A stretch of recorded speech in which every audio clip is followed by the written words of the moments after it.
នៅក្នុងពិភពនៃការគ្រប់គ្រងមេដឹកនាំដែលល្អឥតខ្ចោះមិនមែនជាមេដឹកនាំដែលមិនជួបមនុស្សរឹងរូសនោះទេប៉ុន្តែជាអ្នកដែលចេះប្រើប្រាស់មនុស្សរឹងរូសទាំងនោះឲ្យคล้ายជាកម្លាំងចលករជំរុញស្ថាប័នទៅមុខមនុស្សម្នាក់សុទ្ធតែមានចំណុចខ្សោយនិងភាពមានអ្នករៀងខ្លួនបុគ្គលដែលមិនស្ដាប់បង្គាប់ពេលខ្លះពួកគាត់មិនមែនជាមនុស្សអាក្រក់ដោយសារកំណើតនោះទេប៉ុន្តែវាអាចមកពីពួកគេមានអារម្មណ៍ថាខ្លួនឯងមិនត្រូវបានគេទទួលស្គាល់សមត្ថភាពរបស់ពួកគេមិនត្រូវបានគេមើលឃើញឬពួកគេមានរបួសពីអតីតកាលភារកិច្ចរបស់អ្នកដឹកនាំគឺត្រូវមានភ្នែកដូចមេឃមើលឲ្យធ្លុះតាមរយៈសម្បកក្រៅដ៏រឹងរូសទាំងនោះដើម្បីស្វែងរកការពិតដែលលាក់បាំងនៅខាងក្នុងចូរចងចាំថាការប្រើអំណាចគៀបសង្កត់អាចធ្វើឲ្យមនុស្សខ្លាចរអាបានត្រឹមតែរូបកាយប៉ុន្តែមានតែការប្រើប្រាជ្ញានិងគុណធម៌ប៉ុណ្ណោះទើបអាចធ្វើឲ្យមនុស្សចុះចូលរហូតដល់បេះដូង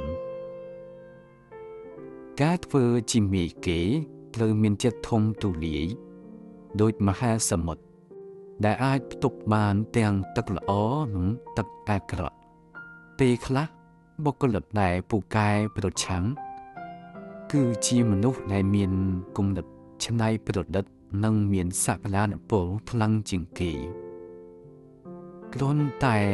ពួកគេមិនទាន់ដឹងពីរបៀបបញ្ចេញវាឲ្យត្រូវតាមក្បួនខ្នាតប្រសិនបើអ្នកអាចបន្ទន់ចិត្តមនុស្សប្រភេទនេះបានពួកគេនឹងក្លាយជាខ្នងបង្អែកដ៏រឹងមាំបំផុតរបស់អ្នកកុំខ្លាចក្នុងការប្រឈមមុខហើយក៏កុំគេចវេះពីភាពមិនចុះសម្រុងការពិភាក្សាដោយបើកចិត្តទូលាយការដកស្រង់បទពិសោធន៍និងការផ្ដល់ការណែនាំចំចំណុចគឺជាស្ពានចម្លងដ៏ល្អបំផុតមេដឹកនាំដ៏អស្ចារ្យមិនមែនបង្កើតឡើងដើម្បីស្រឡាញ់តែមនុស្សដែលស្ដាប់បង្គាប់និងចេះអែបអបនោះទេប៉ុន្តែបង្កើតឡើងដើម្បីបណ្ដុះបណ្ដាលមនុស្សដែលពិបាកឲ្យក្លាយទៅជាធនធានដ៏មានតម្លៃសម្រាប់សង្គមជាតិនិងអង្គភាពទោះជាយ៉ាងណាក៏ដោយភាពអត់ធ្មត់របស់អ្នកដឹកនាំក៏ត្រូវមានដែនកំណត់និងមានតម្លៃរបស់វាដែរគុណធម៌ដែលគ្មានព្រំដែនមិនខុសអ្វីពីការលើកទឹកចិត្តមនុស្សឲ្យធ្វើខុសនោះឡើយប្រសិនបើអ្នកបានព្យាយាមគ្រប់វិធីសាស្ត្របង្ហាញទាំងផ្លូវដើរបង្រៀនទាំងរបៀបធ្វើ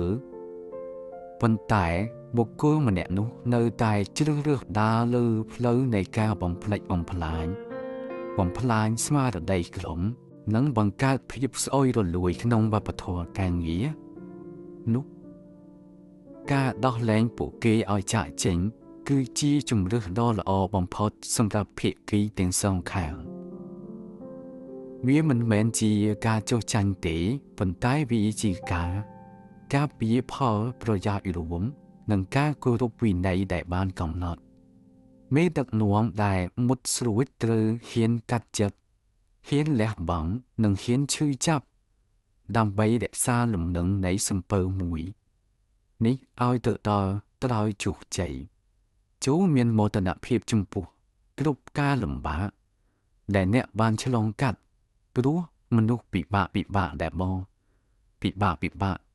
ដែលអ្នកបានជួបនិងបានគ្រប់គ្រងគឺជាគ្រូបង្រៀនដ៏ពូកែបំផុតដែលមកជួយខាត់អ្នកឲ្យក្លាយជាអ្នកដឹកនាំដ៏មានឥទ្ធិពលនិងគួរឲ្យគោរពកោតសរសើរបំផុតក្នុងឆាកជីវិត